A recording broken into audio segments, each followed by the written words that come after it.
Let's talk about defensive strength. Back-to-back clean sheets, 4 points from 6.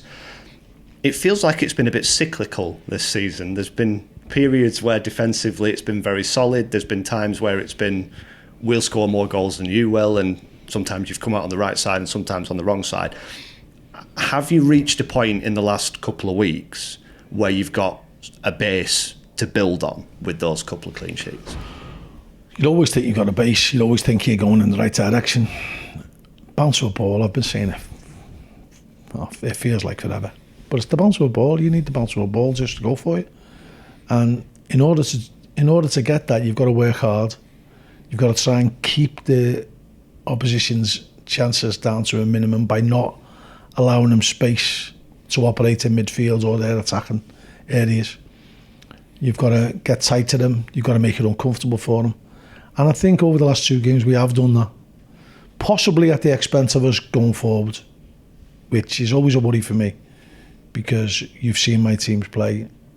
We are quite an open book in that respect, that we do try to play a high-tempo football. We do try to make chances. I think as recent as last week, we'd missed the most big chances in the league.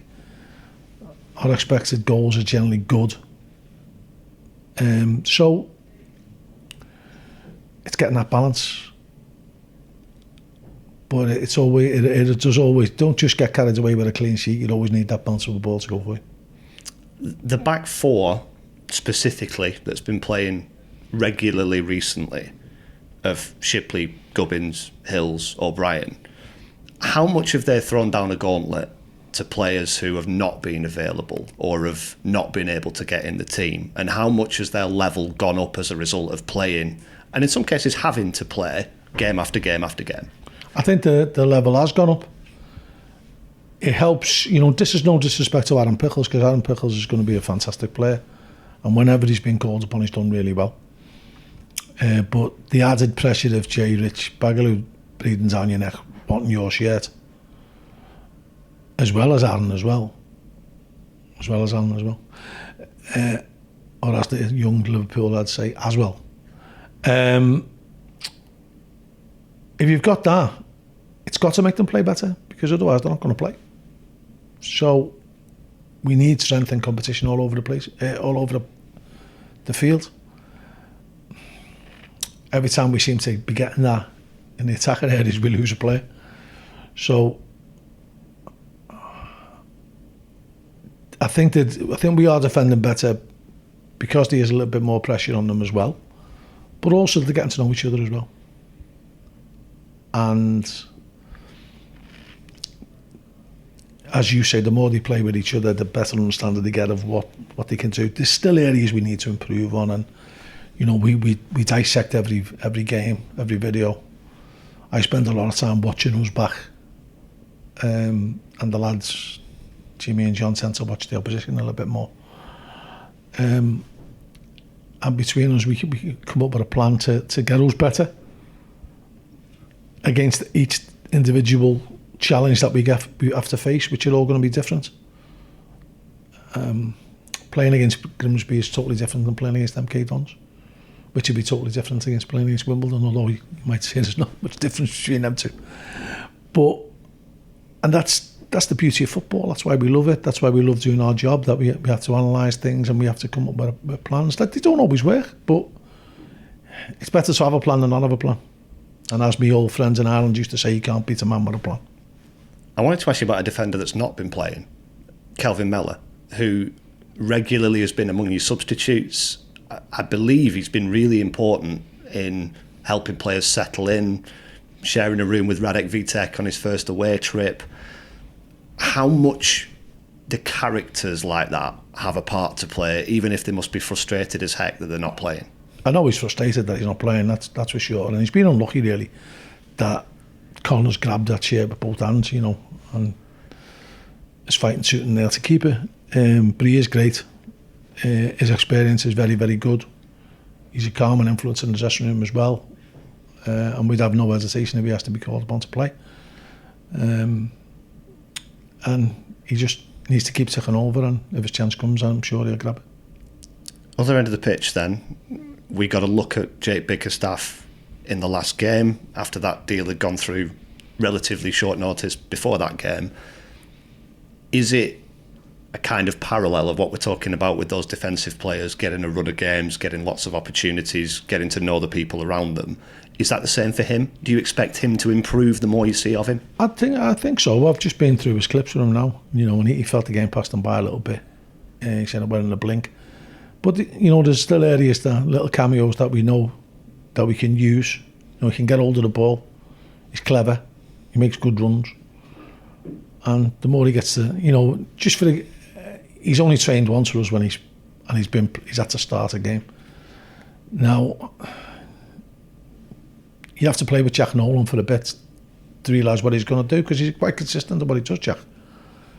But the more he plays with Jack, the more he'll be in tune to how he plays. The more he'll look to benefit from playing with Jack.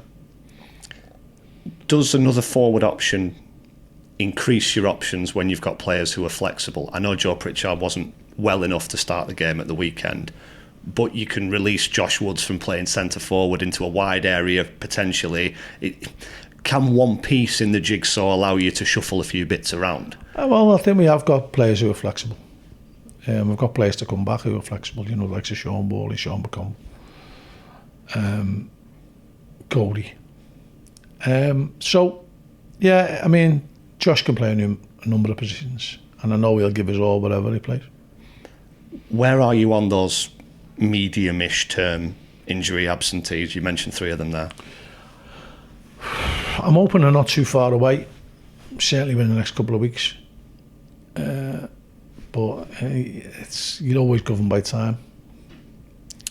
As far as this game is concerned, I think you were the first game of the Mike Williamson era at MK Dons and beat them. I think they've lost 5 games in 20 or 21 in all competitions since. How much has he changed them and their season and had an influence going in there? Yeah, I mean, he did really well at Gateshead, so, he's deserved his crack at what he's got.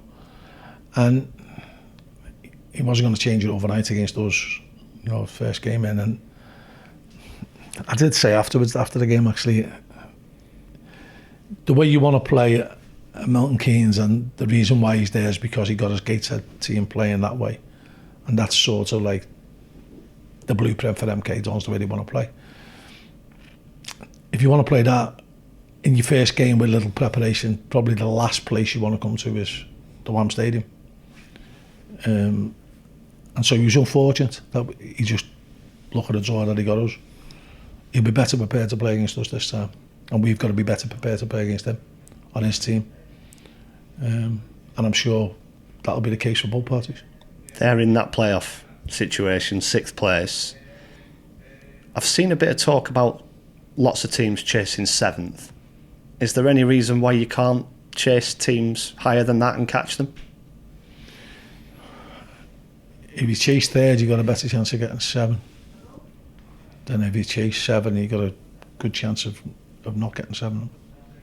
How much of a benchmark will it be to play a team that's already in those playoff places at this point?